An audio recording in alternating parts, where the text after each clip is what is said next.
Welcome back, my routers. This is day 3 of our Train Your ChatG Assistant class. Yesterday, we gave our assistant a personality, and today we're going even deeper. We're gonna learn how to make ChatGPT remember your style, details, and project goals, so every conversation feels like a continuation, not a restart. For Chinny Artfilicious. Because once ChatGPT remembers your tone, your work, and your creative flow, I'm not your regular coach, so I dress to shine.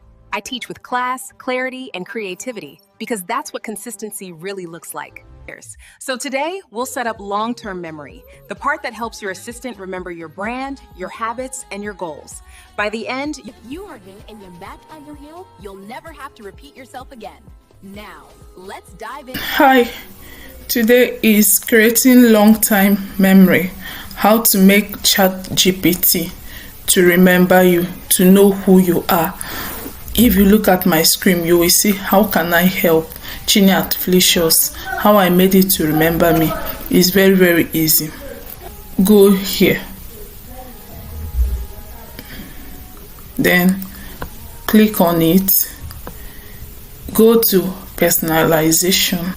Then you see it, you enable customization. If your ChatGPT is not customized, just go to personalization down. You enable the customization. That's all. Then ChatGPT personality, how you want it. Me, I put it in default because all my content is cheerful and adaptive. But if you want, you can like critical, efficient, blunt, thoughtful, but anything you want, then you can make it there. Then you write custom instructions, what you want it to be or who you want it to be. Look at my own. I want it to be consistent with all the instructions I give to it. I do not want it guessing.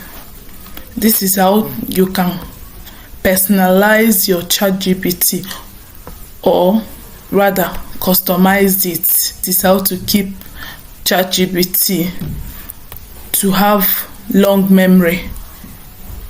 Is very easy. Thank you. that's it, routers. You've just learned how to give ChatGPT a long-term memory.